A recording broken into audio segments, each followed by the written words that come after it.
Hey friends, welcome back to my channel. I am here to read our daily meditation just for today by Narcotics Anonymous.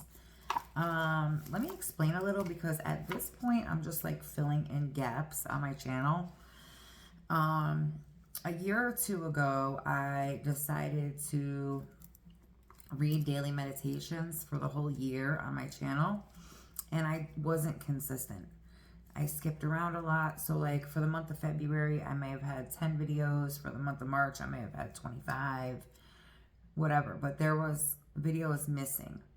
So this April 1st, I decided to catch up. I wanted to make them into playlists, and I wanted to have every month be full with every single day. So I believe on my channel, I have today's reading up from like a couple of years ago, but it was April 10th reading from just for today. And that was another dilemma I had because I look very different a couple years ago, and I've grown. I have different experiences. I have different outlooks on these readings today than I did a couple years ago. So I was going to redo every single day, but I don't think I'm going to do that.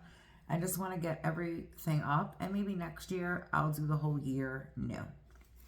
So today we are going to read the reading for April 4th, and it's on page 98. If you have this book and you want to read along, please do.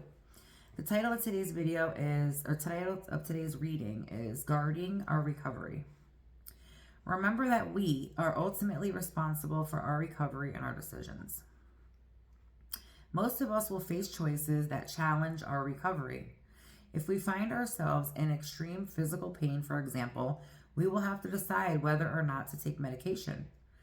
We will have to be very honest with ourselves about the severity of our pain, honest with our doctor about our addiction and our recovery, and honest with our sponsor. I have an opinion on that too, I'll share. In the end, however, the decision is ours, for we are the ones that must live with the consequences. Another common challenge is the choice of attending a party where alcohol is being served. Again, we should consider our own spiritual state. If someone who supports our recovery can attend the event with us, so much the better. However, if we don't feel up to such a challenge, we should probably decline the invitation. Today we know that preserving our recovery is more important than saving face. All such decisions are tough ones, requiring not only our careful consideration, but the guidance of our sponsor and complete surrender to a higher power. Using all these resources, we make the best decision we can. Ultimately, however, the decision is ours. Today, we are responsible for our own recovery. Just for today, when faced with a decision that may challenge my recovery, I will consult all the resources at my disposal before I make my choice. This is a good reading. I really like this reading. A few things crossed my mind while reading. Number one, I don't know what to talk about. I look so tired. I just got out of work, guys. I'm in my work clothes still. I'm laying on my bed. So I look nuts. But anyway, first and foremost, where it says, while deciding if you want to take pain medication, you should consult your doctor and talk to your doctor and tell them about your addiction. I would carefully consider that. That reminds me of a situation that I had.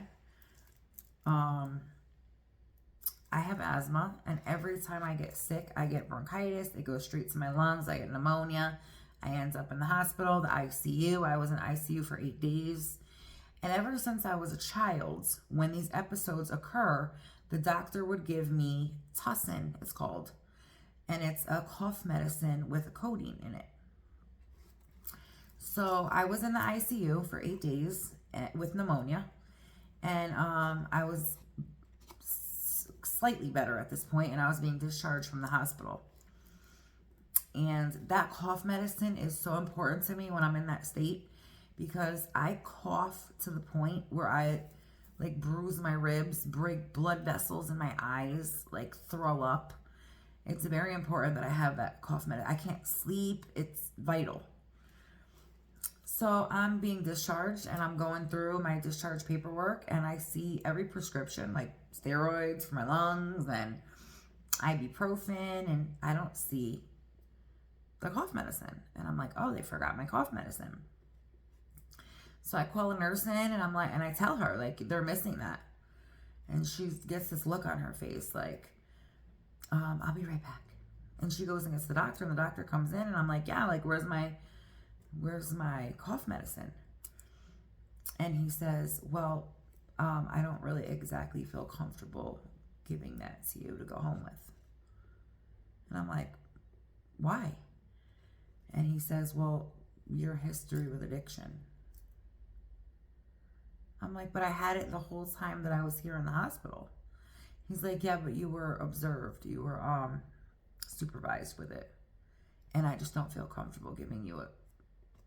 Mind you, there's 5 milligrams of codeine in this whole fucking bottle. Okay? I was doing 2 bundles of dope a day. I'd have to drink 50 of those bottles. Like, that wasn't even on my mind. I was severely sick and in need of this medicine, and it was being denied to me because of my history. In that moment, I felt like such a piece of shit. I felt judged, and I felt like I was out of control of my health decisions. I needed that cough medicine to feel better, and I was being denied it. And he didn't give it to me. And I left the hospital that day crying in tears, just feeling like terrible about myself. So we have to remember, and each decision is up to you. For me, I have to assess the situation, assess the person that I'm speaking with, and if I feel they're judgmental or I'm not going to get a good outcome that I know is best for me, I will lie about my past addiction. And that might be frowned upon, but I'm just being 100% honest here. And you need to assess that, because people will judge you. They will treat you different, and you'll pay the price for it.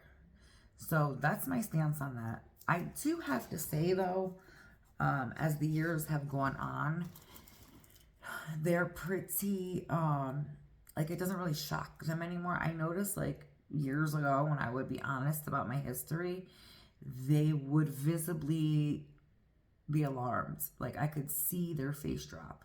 Nowadays, it doesn't happen to me as much in a medical setting.